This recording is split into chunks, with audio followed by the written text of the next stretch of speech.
Cbum is the best in the world, so why has he gone and changed the way he trains all of his push movements 3 months before the Olympia? Let's dive into it and find out. You guys asked for physio content, so you've asked for it, you've got it. Let's physio the hell out of Cbum. Hello, my name is Peter Truick and I'm a qualified physiotherapist.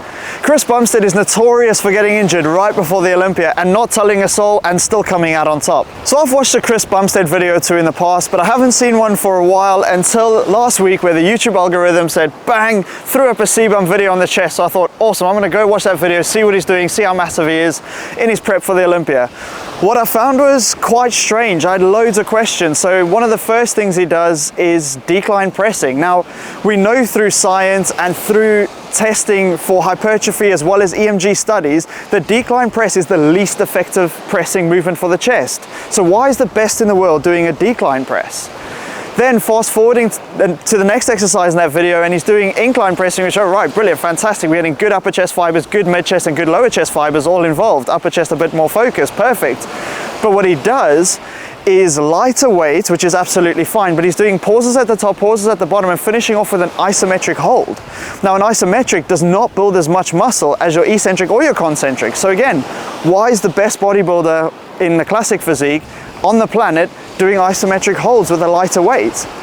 Then fast forward another few exercises and he's laying on the bench doing externally rotated almost W flies, which will be really much like opening up the chest and shoulder, trying to activate the rotator cuffs, trying to stretch through the rotator cuff. So I was thinking, this is really odd. These are not things that you would associate with massive muscle building in the middle of a bulk phase 3 months before the Olympia. It doesn't make any sense to me. So the first thing I asked myself is, why would I as a physio or trainer give my patient those exercises? And there's only one answer: to train through shoulder pain, or what they used to call shoulder impingement, subacromial compression, rotator cuff related pain, whatever you want to call it. So I thought to myself, right, let's go look for a shoulder video. So I clicked on his most recent shoulder video with his personal trainer or coach, and there it is, there it is. He said he's getting a shoulder niggle. His shoulder hurts on lateral raises, hurts on pressing movements, but it feels deep. It feels like it's in the joint. Those are his words, not mine. Does it hurt? It's not the muscle, it's like the joint. He said it doesn't feel muscular. So looking at his movements, he's doing all of these like stretches, rotating, going back and all of that sort of thing. And I thought, damn, that's what someone with a cuff like injury would naturally try and do, or a subacromial impingement, shoulder impingement, whatever you want to call it. That's what they would naturally do to try and make themselves feel a bit better. So I watched the video. It was a fantastic video with the trainer, although I think he needs to work closer with the physio. The trainer and physio need to combine. So his first movement, his warm-up was shocking. So let's go back to the warm-up. He does a bit of external rotation with abduction on the cable machine. Now he is abducting more, so using the lateral delts more with a little bit of external rotation. Not the greatest warm-up. We've seen now the best warm-up is the exercise itself, but you can do some stability things like inverted kettlebell pressing to start with, or any band pull-apart, inverted bench press with a band, anything like that to actually get the stabilizers fired. So his coach suggests, let's do some rear delt flies to provide some stability. So yeah, fair enough, the rear delts, if they pumped up and that can provide some stability, yes, but not as much as if he had worked his rotator cuff and actually tried to utilize those stabilizers. Or any scapular strength, some straight on pull downs would have been fantastic. So he starts off the workout with a Smith machine shoulder press on what looks like a pretty sick Smith machine, so independent Smith machine. Now there's a couple things that I don't like about his positioning here. So if we take a closer look at his arms, and he's complaining about his shoulders feeling tight, not sore, so they feel restricted, which tells me that is probably a mechanical issue. So when he's on that Smith machine, you can see that his elbows are back and his hands are forward, and he's pressing up as well as pushing back into the bench. So what you get is a reduced ability for the shoulder blade to rotate outwards. He's more abducted, so out to the side than the scapular plane, yet his wrist is in front of his arm, which is loaded into slight internal rotation. So that's probably tilting his scapula forward slightly. That combined could equal a slight irritation in that subacromial space where impingement occurs, which is why it feels slightly restricted. It's like the joint's knocking against the bony bit on the top, saying I can't actually move, which is why it feels a bit restricted. So next up, they do something brilliant. They go on to the dumbbell press. So he reports no pain at all here, feels fantastic. He loves the shoulder press. It's only exercise that doesn't cause any pain. So now we got to be thinking, right, why does that exercise not hurt Cbum? It's that simple. And the answer is, when he's pressing, he's in the scapular plane, so that 30-degree forward movement of the shoulders, wrist stacked directly above the elbow, pressing up. So there's no rotational torque on the shoulder at all from the weight because it's directly stacked. And he's pressing in that scapular plane, which says, right, the shoulder blade mechanics will be a lot better in that plane, freeing up that space that gets impinged in the shoulder, the subacromial space. So that would make sense. Your overhead pressing is the best. There is one thing I would tweak though, specific for someone with shoulder pain. I would do it seated as he is, but I would put the bench perfectly flat and have no support behind me. That means I can't push into it, stopping my shoulder blades moving, and as I push up I can actually come forward with my body so that my arms are straight up above, not at that slight forward angle. Again, that'll take some of the pressure and shear force off of the shoulder and the AC joint, which is that top joint where your collarbone meets your scapula. So next up they go on to the lateral raise, which is a fantastic shoulder exercise, and they say, right, because the shoulder's hurting, let's do a reverse pyramid. So, or not reverse pyramid, reverse sort of drop set type of thing. So you're starting off light with loads of reps and you're going heavier and heavier and heavier. Fair enough, that's absolutely fine. So Cbum starts off with perfect form, and he says when he does it with perfect form, his shoulder doesn't hurt. So his first set is absolutely perfect, hands pretty much neutral, rarely strict, no elevation of the scapula, no hunching through the shoulders using the traps. So that was perfect, I loved it. The cue from his coach was then to start tilting the dumbbells down forward, that emptying the can, emptying the jug of water position at the top. Now this is fine if you do not have a shoulder problem. It's absolutely, our shoulders should be able to do it without any pain. But if you've got subacromial impingement, or if you've got a rotator cuff related pain, that little dip into internal rotation is going to reduce the size of the space between the top of the shoulder joint and the bone from the arm, that subacromial space. It's going to reduce it.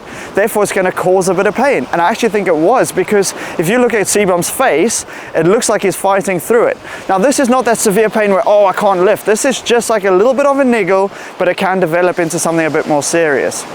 The next cue that he gave was, on the lower part of the rep, let's go down and in front to try and get a bit more of a stretch on the delts. And Cbum did a few and he said, nope, all I felt was my traps. I didn't like it. It felt terrible. And he said, I prefer to be there. And Cbum is the best in the world for a reason. He knows exactly what he's doing. He's an elite athlete. He's the best of the best. And what he says makes perfect sense. I can feel my delts more there. Yes, you can, because if you go past the midpoint of your shoulder, gravity is actually swinging that round. So there's no tension on the delts there. If you stop just before, there's still a little bit of tension on the delts. So that's perfect. That keeps the tension on. Plus the first 5 to 10 degrees of that abduction movement, if you're from dead next to your side, the muscle that's on the most stretch is the same muscle that runs through that subacromial space. It's supraspinatus, the muscle that sits on the top of the shoulder blade. That's at more of a stretch than the deltoid. So the first 5 to 10 degrees of that movement, the supraspinatus, one of the cuff muscles, is under a lot more stress than the deltoid, so the lateral delts, therefore it takes that load. So stopping 10 degrees at the bottom keeps the infraspinatus happy and it keeps the deltoid under tension. So Cbum knows exactly what he's doing and how to not let his shoulders hurt and build more muscle. Now, he might not know why it does it, but he knows about it. He knows his body better than anyone. Yes, I might have studied the body. Yes, a trainer might have studied the human body, but Cbum knows his body better than all of us put together. So let's go back to the start, and why has he chosen the decline press, right? The answer is it takes all the shear force off the AC joint and it takes a lot of the stress off of the shoulder stabilizers. Because as you go back, if you flared out and if you've got the angle going straight back, you've got a bit of shear force on the AC joint, yes, and you've also got your cuff having to work overtime. Now with a decline, as you go back on that upward angle, it might look a bit bad, but actually if your shoulder blade's stable and then you're pressing down there, you're in less shoulder flexion. So there's a lot less stress on the shoulder. When you press on, let's say, an incline bench where you start off nice and low and then you're pushing up, you're getting a lot of shoulder flexion in the movement. Where the decline, you're not. You're almost going from a flex position on the eccentric to slightly more extended at the shoulder, so lower amount of flexion. So it takes all the pressure off of the shoulder joints. But what it does is still, you can get a good squeeze on it. You can still train your chest. So it's better than him doing nothing. Next thing, isometrics. Why has he chosen isometrics? Again, not very good for building muscle, but isometrics is one of the first exercises we can give someone with an injury who's in a lot of pain. So yes, he's not in excruciating pain, but yeah, he can push a bit harder with the isometrics without hurting. Why is that? Especially mid-range. So mid-range, you're the strongest. So when you do an isometric, you're getting a huge muscle contraction, fiber recruitment, but you're not getting movement. You're not getting contracting or relaxing of the muscle. Therefore, you're not getting movement within the joint, and the stabilizers don't have to work as hard. So if he can hold that isometric rather than trying to crank out heavy weights, he can still get great time under tension, which is a way of building muscle without that stress on the rotator cuff, without the stress on the shoulder mechanics. So the next thing, why is he doing that fly where he's really opening up into that W massive external rotation? Well, yeah, the answer is he's going into that external rotation. That frees up the space for the shoulder to extend and go back. Brilliant. But what he says about it isn't quite right. So what he says is he's getting a massive stretch on his shoulder as he does it. Now, your shoulder, aka your deltoids, have not got much to do with shoulder rotation. Yeah, they might help a bit here and there depending on the angle of the fibers and all of that, but it's the cuff that's getting a bit of the stretch, as well as the chest. So if we think the chest adducts brings to the midpoint and internally rotates, so it helps out with internal rotation. So how do we stretch that? Well, we do the opposite. We go into, it's not quite abduction, but it is going away, going into a bit of abduction and extension. And then you want to stretch your chest even more, externally rotate, so it puts more stress on those fibers. You can even do it on a doorway position there with a bent arm, or a W position like Cbum's doing it. So he's actually getting more of a stretch on his chest, opening up the shoulder joints a little bit, as well as getting a bit of stretch on all those rotator cuff fibers, especially the ones that internally rotate the shoulder. So I've spoken about what I would do for his shoulder pressing movements. Let's have a look what I would do for his chest pressing movements. So what he's doing with the decline is a perfect way to still continue pressing, absolutely fine. I would actually start off by looking at a flat bench with a dumbbell and trying to flare out slightly. Now you're like, oh, that's counterintuitive, flaring out makes it worse. Sometimes yes, sometimes not. Sometimes if you bring your arms further in, as I said before, you get more of that shoulder flexion, so it puts more of a stress on the shoulder, where if you have your arms slightly flared, from the bottom to the top, there's less shoulder flexion movement. So there's the subacromial space that gets impinged is actually staying at the same level from the head of the humerus to the top of the joint. So if we lift up, it compresses. If we stay neutral, so if we start off down there and lift up, we've got a compressing movement. If we stay quite flat and wide and go across, there's no lifting up, which means there's less chance of it impinging. So I would actually go with a dumbbell and widen it out a bit, go light and try stop in that pause position. And you've seen on the Sam Sulek video, you can try put a towel, roll up a towel and try and open up through the shoulder blades. If you retract the shoulder blades, they're going to move a little bit better. So these are the ways to train through it, which he needs to do in order to compete at the Olympia. He can't afford not to train. So let's go on to how he would resolve this in a clinical environment and how he should adapt it. So the first place I look at, what is he doing for his back training? The most common cause of this problem is shoulder mechanics, yes, but the other one is muscle imbalances between the muscles on the front and the muscles on the back. So I looked at his back training, and yes, he does vertical pulling movements, brilliant. He does horizontal pulling movements, fantastic. He does some T-bar rows, which is even better strength curve. Go watch Dr. Mike's video, explains it well. He does some scapular strength, so some straight on lat pull downs, although he's doing it with a bent arm in a machine, that's fine. You could also do it with a straight arm pulling back, just a different lever length so you can use less weight with a straight arm. That doesn't matter, he's doing it, that's perfect. What is he not doing in his back training session? The answer is he's not doing any rotator cuff work. He's not doing any shoulder stability work from the back. So Jeff Cavalier will absolutely love this. Get on the face pulls, and if you want to take it up a notch even more, get on the TRX face pulls, which are hardest in the stretch position and easiest in the contracted position, better strength curve. So that will work the rotator cuff, that will work all the muscles on the shoulder blade and around the shoulder blade that help stabilize the shoulder. And yes, they might not look as, they're not big muscles. I mean, if you look at rhomboids, for instance, they're paper thin. They're literally attached to the edge of the shoulder blade. They're like a piece of paper. But they are really important muscles, and if you want to build the big muscles more, you're going to have to start training all these smaller muscles. The next thing Cbum complains about, and I know he's been complaining about it for a while, are his knees. Man, my knees are hurting right now. And I know when he set up his gym, he bought a tib and bar because the knee over toes guy suggested. I know he watches the knee over toes guy. I do too, his stuff is good, but I think it's not going to help Chris that much. So the knee over toes guy stuff is fantastic when your biomechanics are correct. So I took a look at Chris on that weird squat machine that he was squatting on. I can't even remember what it's called, but I'll get him to say it. A drop squat. This is called a drop squat. And you could see his mechanics, and he wasn't happy. He actually called for knee sleeves. Someone had to go to the warehouse and grab him some knee sleeves because his knees were sore. So if we look at what he does to reduce his pain, one of the first things, he brings his feet slightly forward and slightly closer together.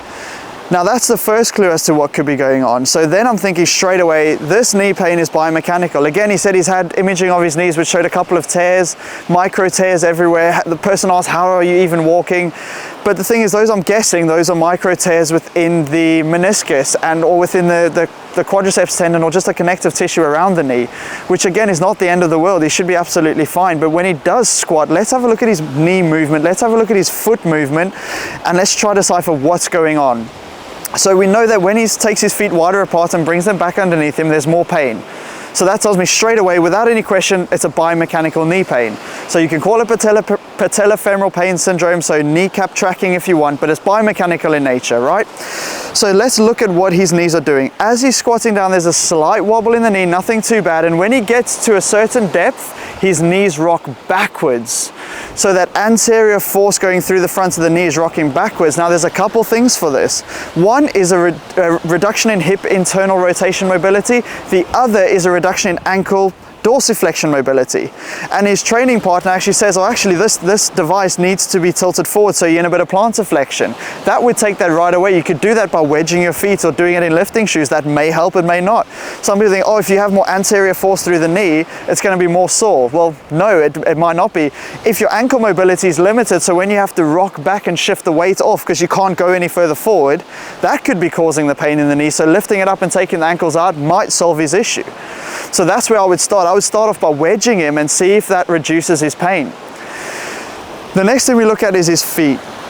Now, as he's squatting down, you can see there's a huge torsion force, especially on his left foot. And I'll zoom in on the video so you can see it. There's a massive torsion force there, which tells me, yeah, you need to go into that tibial rotation and torsion through the feet 100%, but his is excessive. So that tells me there could be a restriction in tibial rotation. Now, I will say I'm speculating here based on him doing a squat in a machine. I haven't done any testing, I haven't looked at range of motion, we haven't looked at strength and stability of the hip. But looking at how he's moving, that's what I would address as a physio. I'd say, yeah, you can keep squatting, you're not going to do much more harm. Put your knee sleeves on, maybe try adding a band to above the knees and creating a bit of stability through the knee. Not one that you're trying to snap in half, one that just pulls you in, so you're fighting it, getting the glute med to engage and creating a bit of stability through the knee so there's less wobble. That might reduce his pain while he's getting the movement mechanics correct. And if that fixes it, oh, it's easy because that's glute work. So then you just need to do some hip stability. So glute work does not mean standing there lifting your leg to the side. I would go on like a short lever side plank where you're actually stabilizing through the hip, or squat uni favorite, a hip aeroplane, where again your hips working as a stabilizer. So going in, I'm on the beach, dropping down, hip working as a stabilizer, that's fantastic. That's the sort of thing I would recommend doing, rather than backwards walking on a treadmill and going into the ATG lunge, which are fantastic when your mechanics are spot on. But when your mechanics aren't, they can put a lot of force through the knee, and I think that's what's happening with Cbum. I think there's something in his mechanics that is not quite right, that he should probably look at addressing. I would start off with ankle dorsiflexion mobility, and then hip stability, loads and loads and loads of hip stability work, and see if maybe changing that could give him a reduction in knee pain. And maybe if he wants to squat heavier without the knee pain, go to the point before his knees rock back slightly and just limit the depth. Now, I know that's not ideal, but yeah, that's where I would start. And you know what, if he can train through the knee pain like he has been doing for ages, because this is not something new, absolutely fine, train through the knee pain, no problem whatsoever. So if I look at Cbum, he does a lot of his squatting movements barefoot, which is fantastic. Physios love that. However, ankle restriction, a lot of foot torsion, reduced mechanics. So for me, I always wear barefoot shoes. I've been wearing barefoot shoes now for almost 3 years. And that's different because my feet have adapted to it. The muscles are strengthened in that position. They're working much better now than they were before. But if we take someone who only squats barefoot and walks normally in normal shoes, shoes provide support, so our body gets used to that. And our body gets used to being put in the correct positions. So when our body gets used to being put in the correct position, it doesn't quite know how to get there. Now that does not mean, oh, his feet muscles are weak and shoes make your foot muscles weak. No, it just changes what we need to do. How many people can lift their big toe independently of the rest of their toes, and vice versa? I had to practice that because my body had forgotten how to do it. So the muscles aren't weak, they just don't have to function, so therefore they lose that ability to function as you would need to squat barefoot. As well, it also puts the heel slightly lower so it's perfectly level. level where a shoe would have you elevated. Again, so it's requiring more ankle dorsiflexion now we've discussed that. So combine all of that together, and maybe it might be a good idea to look at a good set of orthotics. I know this is coming from someone with barefoot shoes. This is killing me to say it, but actually if he wants to train hard through it and prep for the Olympia, it might be worthwhile going with a good set of orthotics in a good set of weightlifting shoes, and maybe that might be enough to change his mechanics and put his knees in a more optimal position. And again, he said there could be some meniscal tears, tendons, micro tears all over the place. Again, it's not a moving picture. If it were that bad, it would be constantly sore, and by the looks of it, it's only sore when he squats. So I would say let's address his mechanics, allow him to lift a bit more, and then if he wants to gym barefoot, he can do a lot of corrective hip stability stuff. I wouldn't recommend the lightweight stuff. Load the hell out of it, get the hip really stable and strong, get the feet stable and strong, and then go from there. But short-term, quick fix for the Olympia, good set of orthotics in a good set of weightlifting shoes. Brilliant, so that's Cbum's knee and shoulder taken care of, and guys, I'm pretty sure he's working with one of the best physios or physical therapists in the States or Canada, so I'm sure he knows all of this stuff and is probably implementing it outside of the gym and off camera, because why would you want to show all this on camera to all your competitors, give them a boost saying, oh, Cbum's injured and I'm really going to push, I might stand a chance. So I don't expect him to be showing all of this, and looking at his chest workout, he's definitely working with a physio, or his coach is really aware of his issues, which is absolutely fantastic. Alright guys, thank you so much for watching. I really appreciate your time. If you like the video, please consider smashing that thumbs up button down below and subscribe for more awesome content like this. And if you know any fitness influencers with injuries, niggles, pain, problems, anything like that that you would like me to review and have a look and see if it can relate to something that you've got, let me know down in the comment section below. Happy to discuss. So if you have a niggle that you want to question, drop it down in the comments. I'll do my best to reply as soon as possible. Thank you guys so much, really appreciate it. And until then, we'll catch you in the next one.